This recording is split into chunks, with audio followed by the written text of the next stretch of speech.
Well, guys, got called out last night. There's a big fire up here by Crater Lake National Park, and they got fire camp set up in Annie Creek.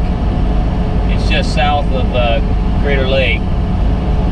But customer's got a case 1450B,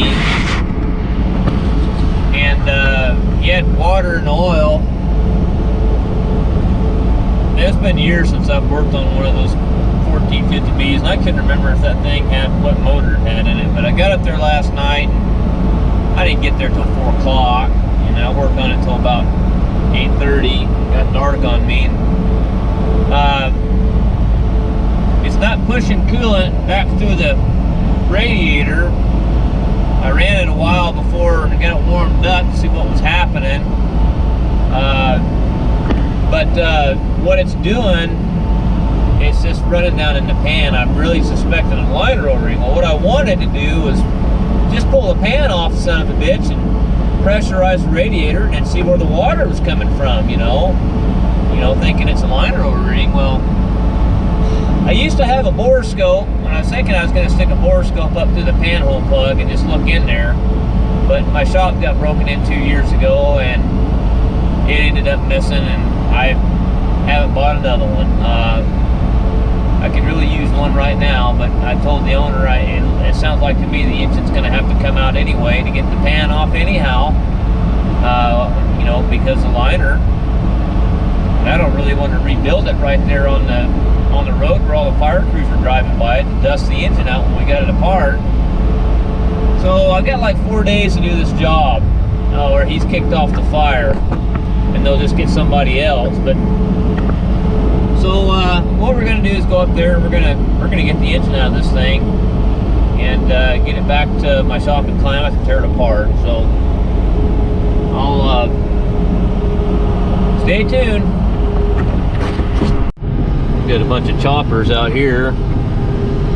I don't know, that one looks like some kind of retardant chopper. Maybe it's just he's got a tanker beside it there. Well, that must be a fuel tanker.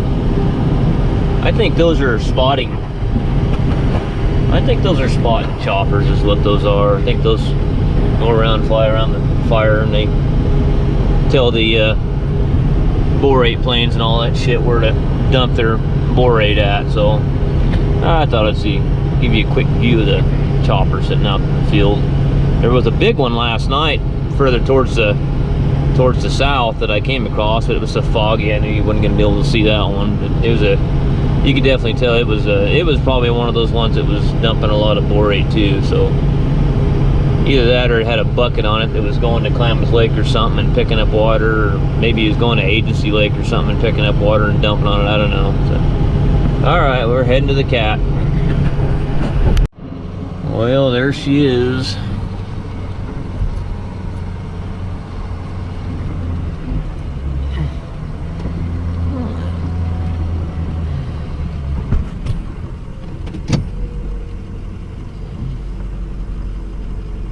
Get as far over as we can. I don't know how much traffic we're gonna have through here today, really. I'll get the phone out so I can answer all the phone calls that I'm not gonna be able to take any service calls today. Well,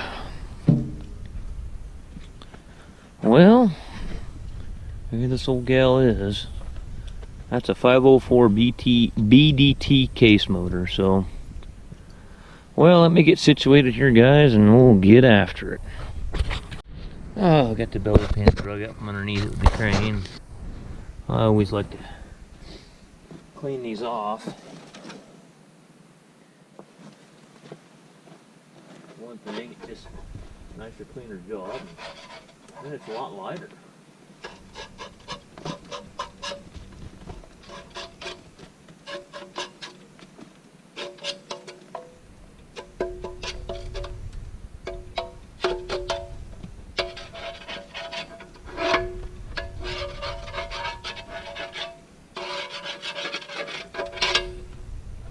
Alright.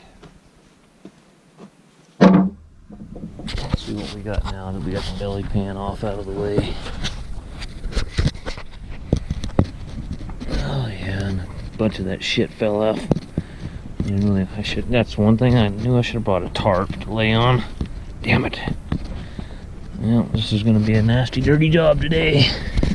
I always forget something. Alright, well.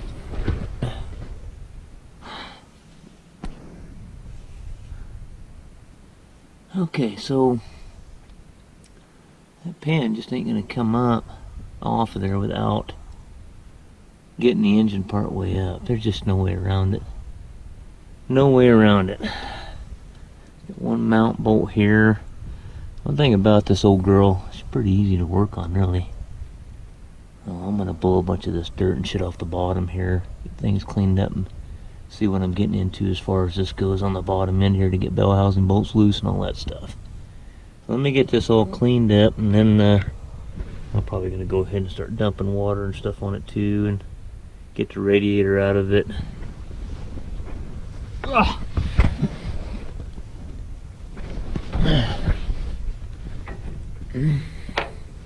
This is the same motor they use in a 2290, 2390 case tractor. Yeah, same damn thing. 504 BDT. And once we get the shroud and stuff off, get the nose off of it here, I mean, we can come forward with it and pull her right off of there. So, alright, we got a lot of work to do and a short time to do it.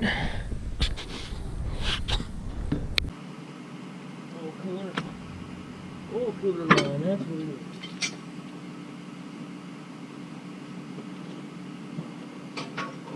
Get more noise.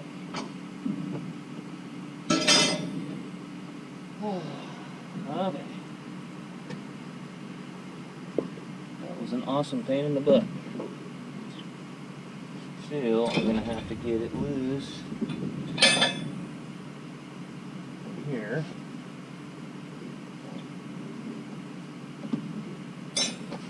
My hammer, that clamp bent over out of the way. God, I can't believe the way they attach this hose to this thing. It's crazy. Why would you attach it right there to where, I mean, you can't get to the shroud unless you get the nose off. Guys, think of shit, man. They build something, they just don't think about stuff.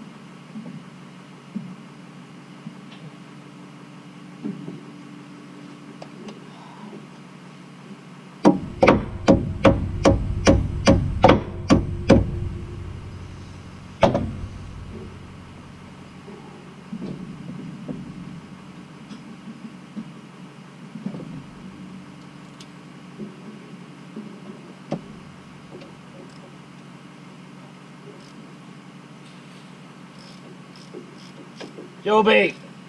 I guess that dog, he needs to get put in the pickup. He just can't quit. He's gonna end up getting out there, getting lost or something. Tree squirrels out here, he's chasing them everywhere. Being the fool like he usually does when he goes out somewhere. Can't believe they got that thing bracketed the way they do here. The inside of this framework of this nose, there's just no way to get at it. I mean,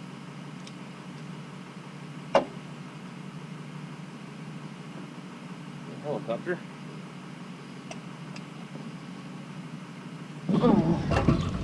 Okay, I think I can go up a little higher than maybe.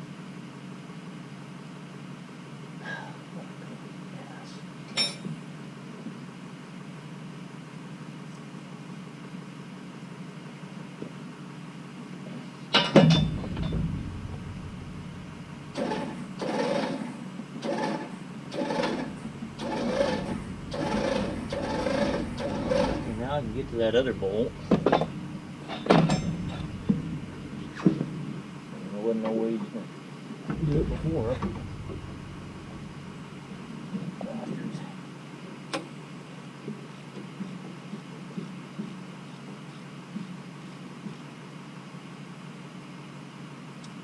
Stretch that hose out. That's something that's gonna blow on them. Back it. It's covered in grease. It must be catch really bad, because most of the time the Forest Service won't let them on the fire if they look like this. Too many leaks and stuff like that, they won't let them on. They must have muted them really bad.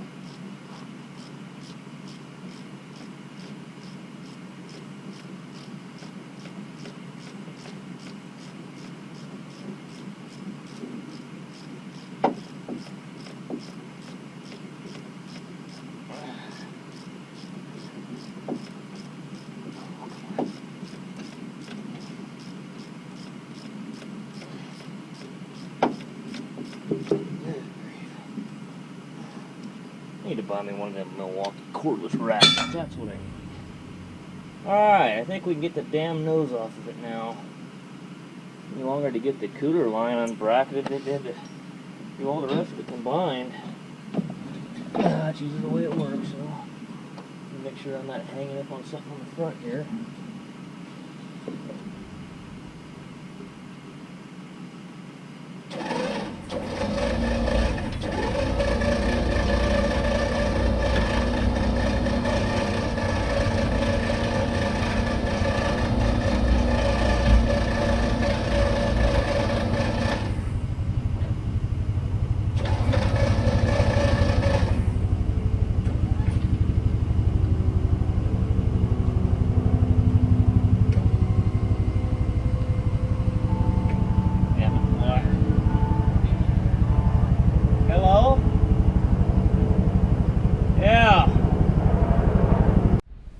Hey guys, I was gonna videotape the pulling this engine out of this dozer, but I worked on this thing all morning, getting everything loose and everything out of it, you know, the nose and the radiator and all that stuff. And as soon as I get ready to pull the engine back up and pull the engine, I mean like four or five rigs. It just, then they had another cat, they were roding down the hill, and I was like, son of a bitch, I can't even videotape this, I got to get it out, because I was backed up right here where I can get more leverage on it and get closer to it, because going over the front of that blade, I don't think I would have been able to stretch out and pick it up. It's a long ways out there, but that's a heavy bastard. What do we got her out of there? Golly, that son of a gun, it's got 16 converter bolts in it. It took me forever to get them. Got your inspection plate right here, and you gotta reach back in here. I got one of the floor plates out too, but I mean, you gotta reach down through all the brake linkage and all that stuff. It was easier just to get it right here, but one of them was rounded off, and God, what a nightmare. We got her out. It's about 2 o'clock, and she's in the back of the service truck, and I forgot my damn tie down, so I got it tied with a come along, so we gotta go real easy going down this rough road. Once we get down on the highway, it'll be fine, but we gotta go easy here. So I'm gonna get back to the house there and back in the shop and lift it up and pull the pan on it and see if which liner's leaking on us. So we'll be back when we're pulling the pan.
Heavy old son of a gun.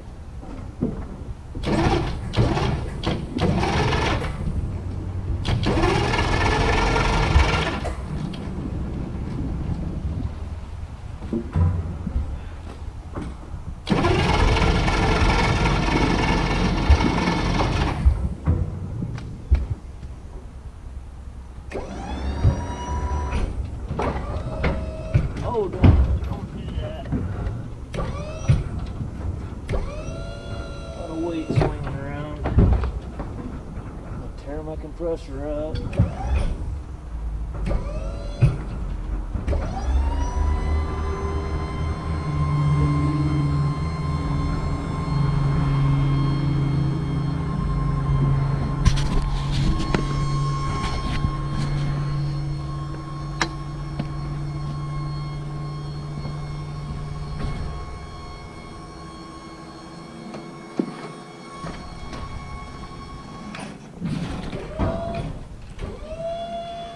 Go ahead and get the boom lowered down.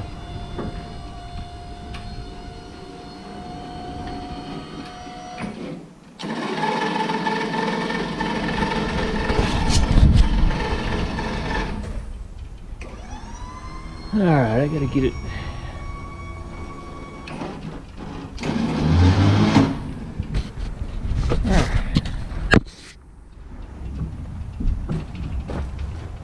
What I'm gonna do,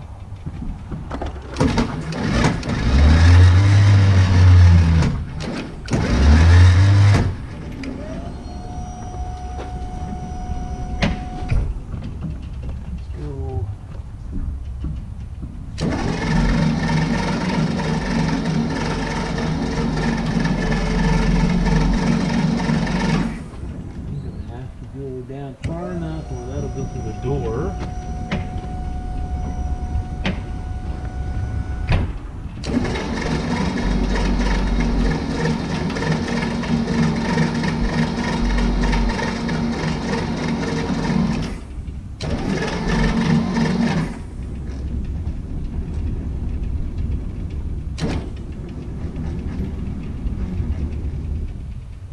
Alright, I'm going to go ahead and get a bucket and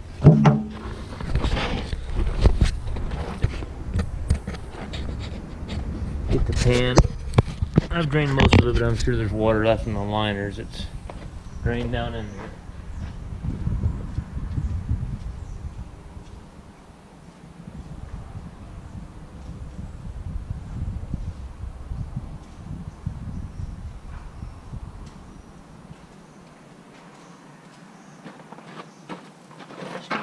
Underneath it.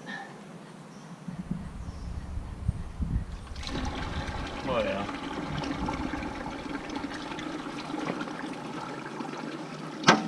That's just what gravity had in it. I mean, there's no pressure on it or nothing. Just sitting there last night. I've already drained it once.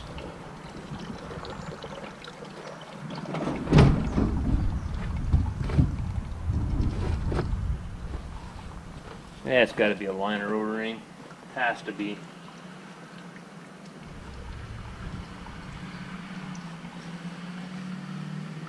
Well, we'll just kind of half-ass put this pan plug in there.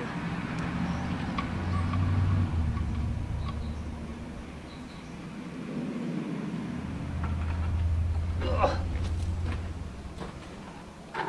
Back it on in the shop now.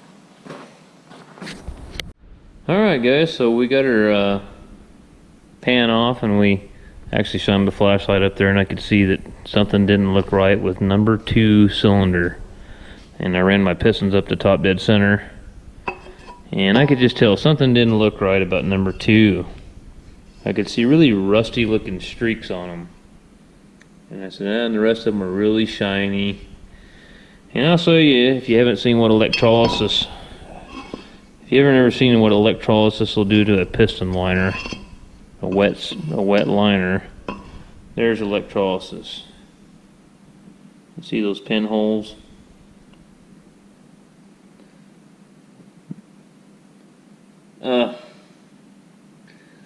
Electrolysis usually is caused by a bad ground on the machine.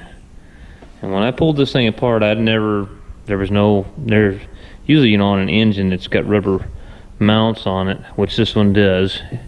You'll have a strap. You should have a strap running from your block to your frame. And there wasn't one on this one either. I'm going to add some kind of ground on this thing for him. But another problem that I noticed too, you can see, can you see